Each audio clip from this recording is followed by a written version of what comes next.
பாரதிராஜா எத்தனையோ வந்து ஹீரோ உருவாக்குனார், மனோஜை உருவாக்க முடியல, அவரோட மரணம் தான் படுக்க வச்சுச்சு. அதே மாதிரி சாந்தனு பெரிய லெவலில் கொண்டு வந்து பாக்யராஜ் எவ்வளோ எஃபர்ட் போட்டார், பண்ண முடியல.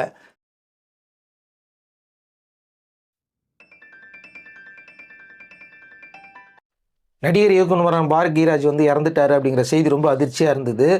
பாரதி ராஜாவுக்கும் அதே மாதிரி மனோஜுக்கும் ஏற்பட்ட ஒரு ஃபேமிலி டிஸ்பியூட் ஒன்று இருந்தது, சொத்து பிரச்சனை இருந்தது. அதே மாதிரி இங்கேயும் அவங்க ஃபேமிலிக்குள்ளேயும் ஒன்று இருக்குது அப்படின்றாங்க. அதுவும் அவருடைய இறப்புக்கு வந்து பார்த்திங்கன்னா ரொம்ப அழுத்தத்தை கொடுத்ததுன்றாங்களே, இது உண்மையா பொய்யா சார்?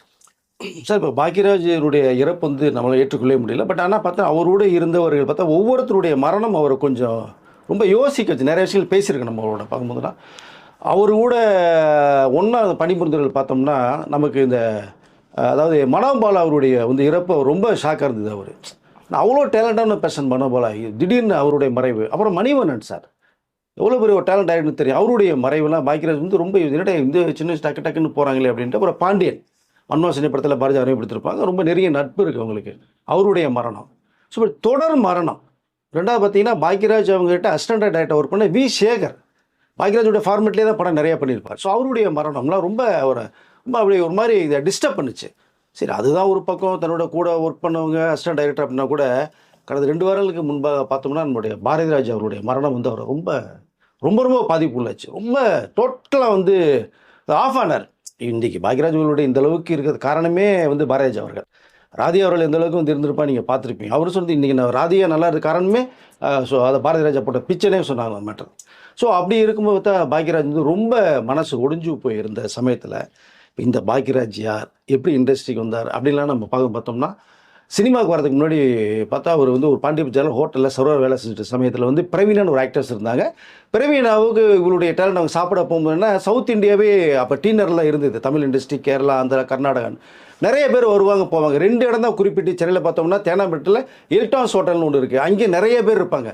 கவுண்டமணிலாம் அங்கே தான் டென்ட்டே அடிச்சிருப்பார். இன்னொரு பக்கம் பார்த்தோம்னா டீனரில் ஒரு ஹோட்டல் ஒன்று. ஸோ அங்கே வரும்போது தான் பிரவீன் அவர்களுக்கும் பாக்யராஜுக்கும் நட்பு ஒன்று வருது. அது அப்படி கொஞ்சம் பால்வடுது. இவருடைய டேலண்ட்டை பார்த்து பிரவீன் பெரிய ஆளாக இருக்கியே, நீ ஏன் சர்வராக வேலை செய்கிற, சினிமாவுக்குள்ளே போகணும்னா, சினிமாவில் போகிறதா நான் சாப்பிட்ணும், காசு இல்லை, போகணுன்னா எப்படி பண்ணுறது, எனக்கு வருமானமே எதுவுமே கிடையாதுங்கும் போது தான் இதில் வேலை செஞ்சுட்டே இருக்கும்போது தான் பிரவீன் அவர் வந்து பாக்யராஜா சினிமாவுக்கு நீ போ, இது வந்து வாழ்க்கையில் உன்னுடைய திறமை வேறு மாதிரி சொல்லி அந்த சமயத்துலேருந்து ஹோட்டல் வந்து வெளியில் வர்றாரு. பிரவீன் அவர்கள் தான் ரொம்ப ஹெல்ப் பண்ணுறாங்க. பாக்யராஜ் செலவு பணம் தர்றது, சாப்பாடு போடுறது எல்லாமே வந்து பார்த்தோம்னா பிரவீனா. ஸோ மிகப்பெரிய வந்து உதவிகள் பண்ண சமயத்துலேருந்து பாக்யராஜ் அப்படியே கொஞ்சம் கொஞ்சமாக வர்றாரு, பாரதிகிட்ட சேர்றாங்க, அப்படி அப்படியே படங்கள் வருது. டக்குன்னு பார்த்தோம்னா பெரிய ஆளாகிறாரு. அந்த சமயத்தில் நன்றி கடனுக்காக நம்ம இந்தளவு இருக்கிறது காரணமே இந்த பிரவீனான்னு சொல்லி 1981 பிரவீனா கல்யாணம் பண்ணுறாங்க. ரொம்ப ஹாப்பியாக தான் போயிட்டுருக்கு லைஃப் இதை. பட் இவர் இந்த படங்களில் பிஸியாரு, பெரிய ஹீரோவாக மாறிடுறாரு. அது எதிர்பார்க்கவே இல்லை பிரவீனா. இல்லை பற்றியா நான் சொன்னேன்ல, நீ பெரிய ஆளா நீ வருவேன்னு. பாரதிராஜா அவர்கள் அசிஸ்டண்டாக இருந்து சின்ன இதெல்லாம் பண்ண போய்னா புதிய வார்ப்பில் ஹீரோவாக மாறுறாரு, அப்புறம் டைரக்டராக மாறுறாரு, அடுத்த லெவலுக்கு போகிறார். இப்போ 81 பிரவீனா கல்யாணம் பண்ணி நல்லா லைஃப் கரியர் அப்படியே போயிட்டுருக்கு. 1982 வந்து டார்லிங் டார்லிங் டார்லிங்னு ஒரு படம் ஒன்று பண்ணுறார். இப்போ எம்ஜிஆருடைய தீவிரமான ஒரு ரசிகர், அவர் வெறித்தனமான ரசிகர் அவர். அப்போது அவருடைய நண்பருக்காக ஒரு படம் பண்ணுறாங்க. எப்பயுமே பெரிய ஆள் ஐட்டம்னா இப்போ பண்ண உதவிகள் பண்ண நண்பர்கள் படம் ஒன்று தான். டார்லிங் டார்லிங் படத்துடைய ப்ரொடியூசர்ஸை பார்த்தீங்கன்னா பாக்யராஜுடைய வெரி க்ளோஸ் ஃப்ரெண்ட்ஸு, அவங்களுக்காக படம் பண்ணுறாங்க. அப்போ ஒரு சிம்பிளாக பண்ணும்போது எம்ஜிஆருடைய ஃபார்மேட்டில் ஒரு படம் பண்ணுவோம் அப்படிங்கும்போது தான் ஒரு படத்தை பார்த்துட்டு அதை கொஞ்சம் உல்ட்டா பண்ணி பாக்யராஜ் மாதிரி ஒரு ஸ்க்ரீன் ப்ளே பண்ணுறாரு. அந்த படம் தான் டார்லிங் டார்லிங் டார்லிங். அது எந்த படம்னு பார்த்தீங்கன்னா எம்ஜிஆர் நடிச்ச தெரிச்ச அன்பேவான் ஒரு படம். நீங்கள் பார்த்துக்கிறது ஒரே மாதிரி இருக்கும். ஸோ இப்போ அதில் வந்து பூர்ணிமா பாக்யராஜ் அவர்களில் வந்து ஹீரோயினாக போடுறாங்க. அங்கே போகிறாங்க, ஒரு லவ் சப்ஜெக்ட், அது ரொம்ப டீப்பான லவ் சப்ஜெக்ட்டு. அங்கே பார்த்தா அவர்களுக்குள்ள பூர்ணிமா பாக்யராஜுக்குமே அங்கே ஒரு லவ் பிறகு லேசாக உருவாகிறது மாதிரி போகுது. அந்த நட்பு ஒரு லவ்வாக மாறுது. இதை பிரவீன் அவர்கள் எதிர்பார்க்கல. ஸோ நம்ம இவ்வளோ தூரம் பாக்யராஜ் பண்ணி ஹெல்ப் பண்ணி கொண்டு போய் எல்லாம் பார்த்து ட்ராவல் பண்ணுற பார்த்தோம்னா இந்த பக்கம் பூர்ணிமா பாக்யராஜோட ஒரு லவ் வர்றது மாதிரி ஒரு தகவல் வருது. இப்போ இன்றைக்கி இருக்க சோசியல் மீடியாவுக்கு எதனா டக்குன்னு வந்துடும். அன்றைக்கெல்லாம் வராது, பத்திரிகையில் ஏதாவது கிசுகள் மாதிரி வந்தால் தான் அந்த தகவலில் வரும்போது கொஞ்சம் அப்செட் ஆகிறாங்க பிரவீன் அவர்கள்.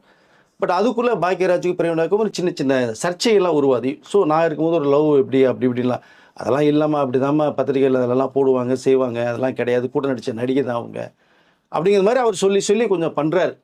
பட் பார்த்தா இது கொஞ்சம் அப்படி இப்படியே பிரச்சனையில் போகுது. திடீர்னு பார்த்தோம்னா பிரவீனுடைய அவருடைய மரணம் வந்து பெரிய ஷாக்காக. அடுத்தது 83 வராங்க. ஸோ 2 வருஷம் தான் அவங்களுடைய லைஃபே போயிட்டு இருந்தது. அப்போ இது மிகப்பெரிய சர்ச்சையே கிளப்பிச்சு. நிறைய பேர் எழுதவும் ஆரம்பித்தாங்க. பாக்யராஜ் நிறைய கேள்விகள்லாம் வந்தது. நல்லா இருந்த பிரவீனா ஒரு 25 வயசு தான், பட் திடீர்னு மரணம் எப்படி வரும் செய்யும், ரொம்ப டிப்ரெஷனில் போனாங்களா, என்ன காரணம் ஏது காரணம்னு பாக்யராஜ் போட்டு வருத்த எடுத்த டைமில் அப்போ நிறையா இருக்குது.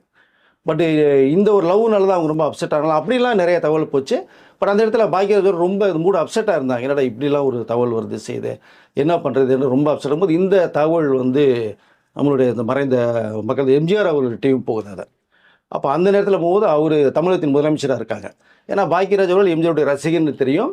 பட் எம்ஜிஆர் அவர்கள் அப்பப்போ கூப்பிட்டு பேசுகிற சம்பவங்கள் இருக்குது. அப்போ பாக்யராஜ் அப்செட் போது கூப்பிட்டு என்ன சொல்கிறாங்க, நீ இன்றைக்கி பெரிய டைரக்டராக மாறிட்ட, பெரிய ஹீரோ, இது சினிமானா இந்த மாதிரிலாம் விமர்சனங்கள் வரதான் செய்யும், எனக்கு வராத விமர்சனம் அவனுக்கு வந்துட போகுது, இல்லை கடந்து தான் நீ போகணும், ஒரு வாழ்க்கை முடிந்தது, இன்னொரு வாழ்க்கை எதாக இருந்ததுன்னா நீ அமைச்சிட்டா தான் உன்னுடைய கெரியர் பெஸ்ட்டாக இருக்கும் அப்படின்னு எம்ஜிஆர் அவர்கள் நிறைய அட்வைஸ் பண்ணுறாங்க.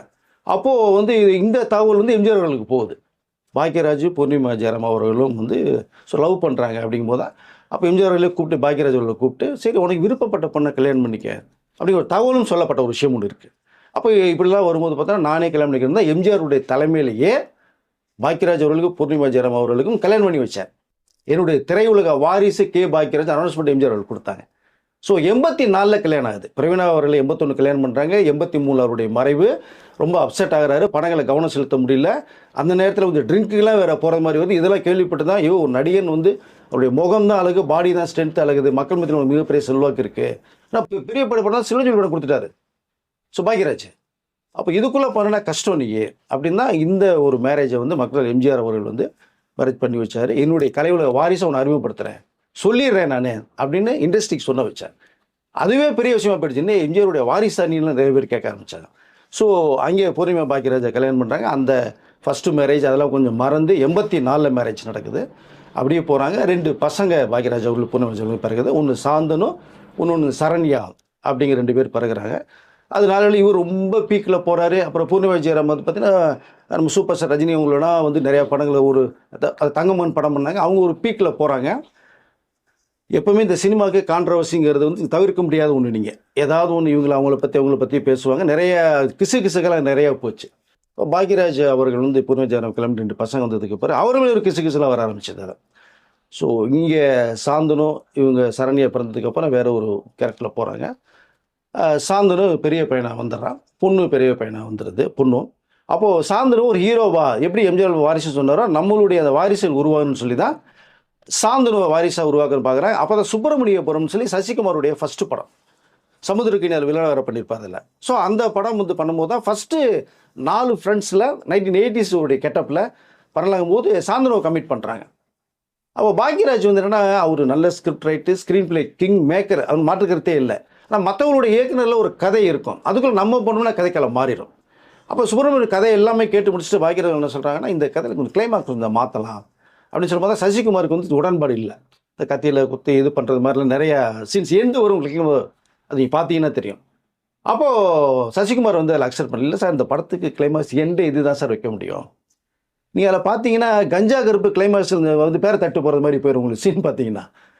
ஸோ அப்போ இவர் பாக்யராஜ் ஒத்துக்கல இல்லை அப்படின்னும் போது தான் சசிகுமார் யோசிச்சுட்டு பதிலே சொல்லலாம். அந்த பட வாய்ப்பு சாந்தனுக்கு மிஸ் ஆகுது. அந்த கேரக்டரில் அப்புறம் ஜெய் பண்ணுறாரு. ஜெய் பண்ணி முடிச்சோன்னு இந்த படம் எந்தளவுக்கு ஒரு பாக்ஸ் ஆஃபீஸ் ஹிட் ஆச்சுன்னு உங்களுக்கு தெரியும். அப்போ தான் ரொம்ப வருத்தம் சாந்தனுவே அப்பாவை பார்த்து. அப்போ தான் முதன் முறையாக பாக்யராஜ் வந்து சாந்தனு வந்து கோச்சிக்கிறார், நல்ல படத்தை வந்து நம்ம இழந்துட்டோம், நம்ம நீ உங்கள் படத்துக்கு ஸ்க்ரீன் பிளே பண்ணலாப்பா, ஒரு டைரக்டர் போய் பண்ணுறது எப்படி அது நியாயமா, அது நம்ம இப்போ மிகப்பெரிய வாய்ப்பு போயிடுச்சு அப்படிங்கும்போது அப்புறம் சில படங்கள் பண்ணுறாரு செய்கிறாரு. ஆனால் இன்ன வரைக்குமே பார்த்தீங்கன்னா சாந்தன் வந்து பெரிய லெவலில் வர முடியல. இங்கே தான் அந்த மனோஜ் அவர்களுக்கும் பாரதிராஜாவுக்கும் அந்த காம்பினேஷன் சொல்ல வரேன். பாரதிராஜா எத்தனையோ வந்து ஹீரோ உருவாக்குனார், மனோஜை உருவாக்க முடியல, அவரோட மரணம் தான் படுக்க வச்சிச்சு. அதே மாதிரி சாந்தனு பெரிய லெவலில் கொண்டு வந்து பாக்யராஜ் எவ்வளோ எஃபர்ட் போட்டார், பண்ண முடியல. ரெண்டாவது பார்த்தீங்கன்னா ஒரு லிமிட்டுக்கு அப்புறம் ஸோ அவங்க ஒரு லவ் மேரேஜ் ஆகுது. அதை ஒரு அக்செப்ட் பண்ணுறாங்க, நம்மளும் லவ் மேரேஜ் தானேன்னு சொல்லி பையனுக்கும் வந்து மேரேஜ் பண்ணிக்கிறாங்க. பட் அவங்களுக்கு இதுவரை பேபி இல்லைன்ற அந்த ஒரு கவலை நிறைய பேர் கேள்விக்கிறாங்க, என்னப்பா பேரனா பற்றி இல்லைங்கிற அந்த ஒரு இது. இங்கே தான் என்ன ஒரு விஷயம் வருதுன்னா, இந்த இண்டஸ்ட்ரியில் கான்ட்ரவர்சின்னு சொன்ன பார்த்தீங்களா, அந்த கான்ட்ரவர்சியில் வந்து சுற்றி 2 பேருக்கு அடிச்சதுன்னா பாக்யராஜ் பூர்ணிமா பாக்யராஜுக்கும் ஃபேமிலிக்கு இது ஒரு சாபம் மாதிரி ஒன்று இருக்குது அப்படிங்கிற மாதிரி ஒரு விஷயத்தை வந்து அதுவும் பேசப்படுது. நம்ம குடும்பத்துக்கு நம்ம என்னப்பா சாபம் அப்படின்னு பாக்யராஜ் பூர்ணிமாலாம் வந்து சிந்தியா அது ஏதோ நிறைய விஷயங்கள் பேசப்பட்டுச்சு. நமக்கு சில தகவல்லாம் வந்தது. சுற்றி ஒரு வருது குழந்தை இல்லை அந்த ஒரு ஏக்கம். ரெண்டாவது இதுக்கடையில் பார்த்தீங்க அப்படின்னா பாக்யராஜ் அவர்கள் வந்து பொண்ணு சரண்யா சரண்யாவை வந்து ஹீரோயினை இன்ட்ரடியூஸ் பண்ண ஒரு படம் வந்து பண்ணுறாங்க. அதில் ஒரு பெரிய டாப் ஹீரோ வந்து பேரா பண்ணுறாங்க. அது அப்படியே போகும்போது பார்த்தா அந்த சரண்யா பொண்ணுக்கும் அந்த ஹீரோக்கும் ஒரு லவ் ஒன்று கிராஸ் பார் மாதிரி போகுது. என்னடா இது ஒரே ஷாக்கு. பட் ஆனால் இது வந்து யாருமே அக்செப்ட் பண்ணுறது மாதிரி போகலை. பூர்ணிமா பாக்கியராஜ் வந்து பையனுக்கு நம்ம அக்செப்ட் பண்ணணும், பட் இங்கே பொண்ணுக்கு நம்ம வந்து பண்ண முடியாது, நம்ம பார்க்குற பையனை கல்யாணம் பண்ணி வச்சிடலாம் அப்படிங்கிற மாதிரி பாக்கியராஜ் பூர்ணிமா ஜெராவே சில பிரச்சனைகள் ஓடிட்டு இருக்கீங்க. பட் பொண்ணு கேட்கவே இல்லை. சரண்யா அவர்கள் ரொம்ப டீப் லெவலில் போய் இறங்கிட்டாங்க. அந்த ஹீரோ என்ன பண்ணிட்டார் அப்படின்னா, நான் ஒரு ஜஸ்ட் ஒரு ஃப்ரெண்டாக தான் பழகினேன், நான் லவ்வுக்குள்ளே நான் போகலன்னு சொல்லிட்டு பை சொல்லிட்டு போயிட்டேன். அது அவங்க சரண்யா அவளுக்கு ரொம்ப அப்செட் ஆச்சு. வாழ்க்கையே இனிமேல் ஒன்றுமேலுன்னு சொல்லி அவரோட முடிவு எடுக்கிறதுக்கு போயிட்டாங்க. அந்த நேரத்தில் பாக்கியவர்களை காப்பாற்றி கொண்டு வந்து, ஆமாம் இது ஒரு வாழ்க்கை கிடையாதும்மா, எல்லாத்துக்கும் வந்து கடந்து போகிற ஒரு சம்பவங்கள் வரும், அப்படி பார்த்தா என் வாழ்க்கையில் நிறைய ட்ராஜடி இருக்குது அப்படின்னு சரண்யா அவர்களை சொல்லி தீட்டி கொண்டு வந்து வச்சு பல வருடங்களை பாதுகாத்து வெளியிலேயே விடாமல் எங்கேயாவது போனால் ஏதாவது தப்பான முடிவு எடுத்துருமோன்னு சொல்லி பாக்கியராஜ் கண்குத்தி பாம்பாவே பாட்டுருந்தார். நான் ஷூட்டிங்கிட்டு வெளில போனேன்னா பூர்ணிவாஜியர் சொல்லிட்டு போயிடுவார், சரண்யா எங்கேயும் வெளில விட்றாதம்மா அப்படின்னு சொல்லி. அப்படி பார்த்த ரொம்ப ரொம்ப ரொம்ப பொண்ணு மேலே ரொம்ப அஃபெக்ஷன். சாயந்தரம் கூட சரண்யா மேலே தான் பாக்கியராஜ் ரொம்ப அஃபெக்ஷன், எப்படி மனோஜ் மேலே பாரதிராஜுக்கு இருந்ததோ. அப்போது சரண்யா அவர்கள் திடீர்னு வந்து என்ன பண்ணேன்னா சொல்லாமல் இல்லாமல் வந்து ஒரு அசிஸ்டன்ட் டைரக்டரை கல்யாணம் பண்ணிட்டாங்க. இது இது மிகப்பெரிய அதிர்ச்சியாச்சு. பூர்ணிமா பாக்கியராஜ் இவ்வளோ தூரம் பார்த்து எல்லாம் பண்ண டக்குன்னு சொல்லாமல் இல்லாமல் பண்ணிட்டாரு அப்படின்னு சொல்லி பூர்ணிமா பாக்கியராஜ் வந்து வீட்டுக்கே வரக்கூடாதுன்னு சொல்லி மிகப்பெரிய ஒரு விஷயத்தை வச்சுருவாங்க. இங்கே பாக்கியராஜ் ரொம்ப அப்செட் ஆகிறார். நம்ம பொண்ணு சரி ஏதோ பண்ணியாச்சு பண்ணலாம் அப்படிங்கும்போது பூர்ணிமா அக்செப்டே பண்ணல. அவங்க பொண்ணு தனியாக தான் போகிறாங்க, தனியாக போய் கஷ்டப்படுறாங்க.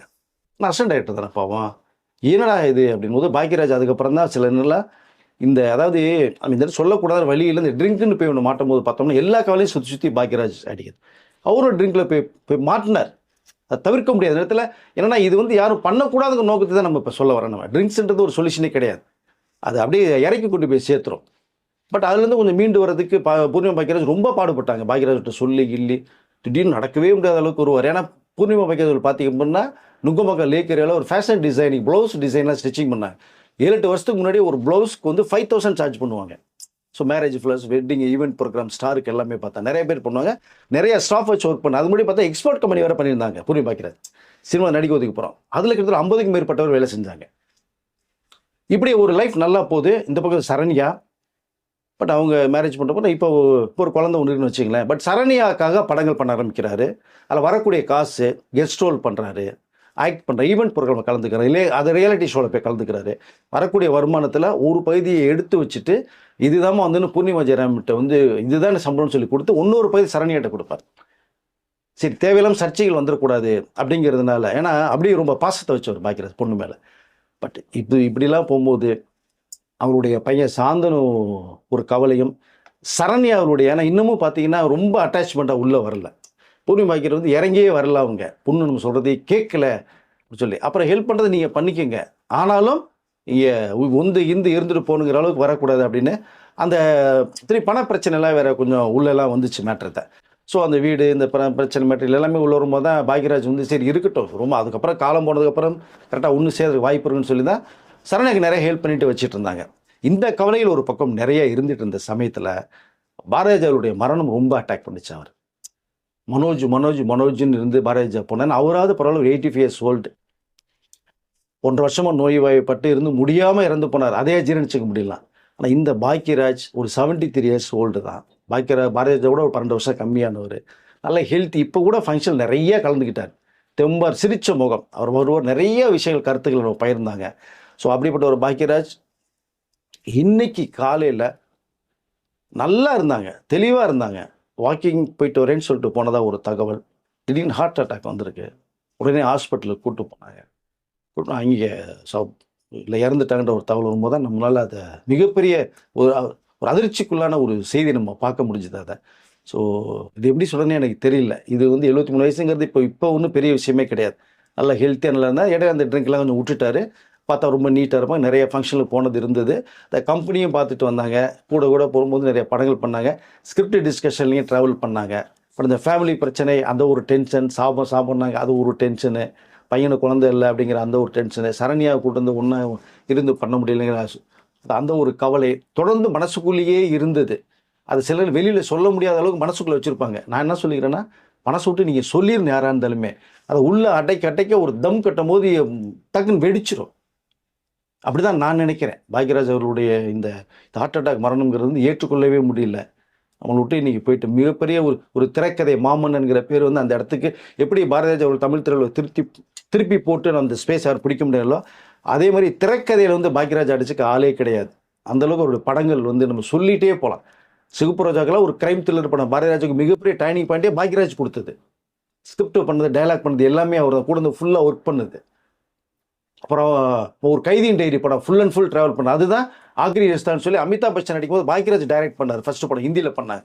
ஸோ தொடர் ஹிந்தி படங்கள், தமிழ் படங்கள் ரொம்ப பீக்கில் வந்துட்டு இப்போ பார்த்தா கேரக்டரில் அதுலேயும் ட்ராவல் பண்ணவங்க வந்து ஒரு மாதிரி போச்சு. இதில் என்னென்ன முக்கியமான நான் ஒரு சம்பவத்தை நான் சொல்லிக்கணும் அப்படின்னா, கவுண்டமணி அவர்களை பற்றி நான் சொல்லி ஆகணும். 16 வயதிலே வந்து படம் பண்ணும்போது தான் அதான் ஃபஸ்ட் படம் எல்லாருக்குமே, பாரதி ராஜா, பாக்யராஜ் எல்லாருக்குமே கவுண்டமணிக்கு பிடித்த பார்த்தா ட்ராமாவில் தான் ஒரு ரொம்ப நிறைய பண்ணிட்டு இருந்தார் கவுண்டமணி அவர்கள்.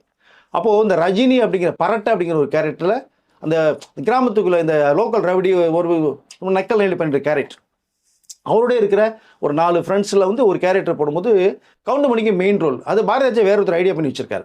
இப்போ பாக்யராஜ் அவர்கள் வந்து கவுண்டமணிக்கு ட்ராமா போடுவதற்கு கிளம்புனா இந்த ஏற்கனவே சொன்னேன், இந்த தேனாம்பட்டை எல்டாம்ஸ் ஹோட்டலு, பாண்டி பஜார் ரோட்டில் நிறைய சினிமா இண்டஸ்ட்ரி கேங்கே இருக்கும். அப்போ அறிமுகமானவங்க எல்லா பேருமே.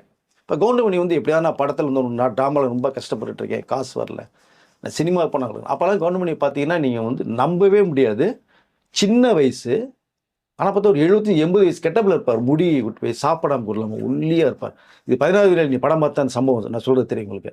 இப்போ பாக்யராஜ் தான் பாரதிகிட்ட போய், சார் இந்த மாதிரி இந்த கேரக்டர் கவுண்டமணின்னு ஒருத்தர் இருக்கார், ஸ்டேஜ் ட்ராமா நிறைய பண்ணிகிட்ருக்காரு, சிறப்பாக இருக்கும், நம்ம பண்ணுவோம் சார். பாரதிராஜா இல்லை, இப்போ இந்த இதுக்கு நான் வேற ஒருத்தரை வச்சுருக்கேன், இது நம்ம பண்ண முடியாது. பாக்யராஜ் எவ்வளோ சொல்கிறாங்க, இந்த ஃபேஸ் கட்டப், இந்த ஹேர் ஸ்டைல் இதெல்லாம் வந்து ரஜினிங்கிற வந்து ஒருத்தர் உள்ளே வந்துட்டார், அவரு கூட இருக்கிற ஒரு 4 பேர். அப்போ அந்த செட்டில் தான் நம்ம இருக்கணும். இப்போ அதை விட பார்த்தோம்னா இந்த கேரக்டர் கொஞ்சம் வயசானது மாதிரி தெரியுது. எப்படி இல்லை, கிராமம் தானே சார், கிராமத்துக்குள்ளே ஒவ்வொரு கேட்டப் ஒவ்வொருத்த மாதிரி தான் இருப்பான். ஸோ இந்த கேரக்டர் போட்டால் ரொம்ப நல்லா இருக்கும் சார், யதார்த்தமாக இருக்கும், நீங்கள் ஒரு தடவை பாருங்கள், நீங்கள் கவுண்டமணியோட ஆக்டிங்கை பாருங்கள், சோர்ஸ் பண்ணி கேட்டு பாருங்கள் நீங்கள் அப்படின்னு பாக்யராஜ் இந்த ப்ரெஷர் கொடுக்குறாரு. சரி பாரதிராஜா ஓகே பார்ப்போன்னு சொல்லி தான் பார்த்தா, இங்கே வந்து ஏதோ ஒரு மண்டபத்தில் வந்து இவர் கவுண்டமணி தங்கிட்டு சாப்பாடு இல்லாமல், பஸ்ஸுக்கு ஒன்றும் இல்லாமல், ஸோ நடந்தே போய் தான் வாய்ப்புகள் கேட்ட ஒரு சம்பவம் இருக்குது. அப்போ ஃபோன்லாம் பார்த்தீங்க அப்படின்னா லேண்ட்லைன், அதாவது எஸ்டிடி பூத் PC1 ஒன்று இருக்கும், அதன் மூலம் இந்த தொடர்பு கொள்ள வேண்டியது தான். இந்த சம்பவத்தில் வடிவேல் ஒரு மேட்டர், நான் சின்ன கவுண்டர் கூப்பிட்ட ஒரு PC1 சம்பவம் தான் இருக்குது, நான் அடுத்த வீடியோவில் பேசுகிறேன். அப்போ பாரதிராஜா அவர்கள் வந்து இந்த கவுண்டமணிக்கிட்ட தகவல் சொல்லி, நீ நாளைக்கு ஷூட்டிங் அனுப்பவே நீ வந்திருக்கும் போது தான் கவுண்டமணி எதிர்பார்க்கவே இல்லை. உடனே பாக்யராஜ் ரொம்ப நன்றி சொல்லி போகிறாங்க. அந்த படத்தில் நடித்த ஒரு விஷயம் இருக்குது. நீங்கள் அப்படி ஒரு பாக்யராஜ் அவர்கள் வந்து கவுண்டமணி வாய்ப்பு விடும், இந்த கவுண்டமணியை நம்ம இழந்திருப்போம் அப்படிங்கிறத மிகப்பெரிய சொல்கிறேன். அவ்வளோ பெரிய ஒரு காமெடியை மிஸ் பண்ணியிருப்போம். பட் கவுண்டமணி சொல்லும்போது பாக்யராஜ் இல்லைன்னா நான் கிடையாதுன்னு கவுண்டமணி நிறைய பேர் சொல்லியிருக்கேன். இன்றைக்கி இந்த கண்டிப்பாக பாக்யராஜுடைய மரணத்துக்கு இந்த இப்போ கவுண்டமணி கண்டிப்பாக வருவாங்க, வரும்போது நிறைய பேசுகிற செய்திகள் வரும், நீங்கள் பாருங்கள், கண்டிப்பாக சொல்லுவார் நான் நினைக்கிறேன். பட் இதே கவுண்டமணி அவர்களில் அப்படியே கிழக்குப்புறையில் பார்த்தீங்கன்னா பாக்யராஜ் சொன்னது கரெக்டாக இருக்குடா, நீ சொன்னால் கரெக்டாக இருக்குன்னு சொல்லி தான் அடுத்து ஸ்கிரிப்ட் ரைட்டரில் போய்ட்டு புதிய ஒரு பேர் வந்து பாரதிராஜா ஹீரோவாக்குனார். கிழக்குப்புறையில் பார்த்தீங்கன்னா கவுண்டமணிக்கு மெயின் ரோல் கொடுத்துருப்பார். அந்த படம் நீங்கள் பாருங்கள், ராதியாவுடைய மாமன் கேரக்டரில் ஒருத்தர் வந்து இந்த பாஞ்சாலின்னு பேசிட்டு வந்து வில்லனாக ஃபுல்லாக கொடுத்துருப்பார். அப்படியே புதிய வார்ப்பில் எடுத்துங்க, பாரதிராஜா டைரக்ஷனில் பாக்யராஜ் ஹீரோ பண்ணியிருப்பார். பாக்யராஜோட தூக்கி சாப்பிட்டு போகிற அளவுக்கு அதில் மெயின் ஹீரோ அண்ட் வில்லன் மாதிரி பார்த்தீங்கன்னா நம்ம கவுண்டமணி கொடுத்துருப்பார் பாரதிராஜா. அதுவும் பாக்யராஜ் தான், இந்த கேரக்டர் கவுண்டமணியை போடுங்க அப்படின்னார். ஸோ அப்படியே கவுண்டமணியுடைய வாழ்க்கையே வந்து தலையில் திருப்பி போட்ட ஒரு பாக்யராஜ். பட் இன்றைக்கி அவருடைய வாழ்க்கை சிறப்பாக இருந்தாலும், பட் இது கூட இன்னொரு விஷயம் சொல்லிக்கல, ஒரு மாதிரி எம்ஜிஆர் அவர்கள் மேலே ரொம்ப பற்றுக்கணும்னு சொன்னேன் நான் அதை. பட் எம்ஜிஆர் அவர்கள் இருக்கும்போதே கல்யாணம் பண்ணி வச்சது அரசியல் கட்சியில் உள்ளே போகிறார், இன்ட்ரெஸ்ட் இருந்துட்டு. பட் எம்ஜிஆர் அவருடைய கட்சியில் போய் இணைகிறாரு. எம்ஜிஆர் மறைவு 87 வருது. அவரால் இதுக்கு மேல் அதிமுக பண்ண முடியும்னா எம்ஜிஆர் மக்கள் முன்னேற்ற கழகம்னு சொல்லி 89 ஒரு கட்சி ஆரம்பிக்கிறார். கட்சி ஆரம்பித்து போகிறாங்க. ஒரு பக்கம் இந்த பக்கம் பார்த்தோம்னா நிறைய படங்கள், அதாவது அந்த ஹீரோவுடைய அதை எல்லாத்தையுமே ஒரு பீரியடு, இந்த ஹீரோ வந்து கொஞ்சம் அடுத்த கிடத்துக்கு மற்ற ஹீரோக்குள்ள வரும்போது பார்த்தோம்னா நம்ம ஹீரோவை நிற்கணும்னு சொல்லி டீனரில் அண்டு நம்ம டீனர் இந்த ஜீவா பார்க்குக்கு பேக் சைடெலாம் பெரிய வீடே இருந்தது. பாக்கியான ஒரு பத்திரிகை ரன்மார், அந்த பத்திரிகை அங்கே தான் பண்ணாங்க. அந்த வீடை விற்கிறாரு, விற்று தான் சொந்த படம் தயாரிக்கிறாரு. நிறைய லாஸ் ஆகுது.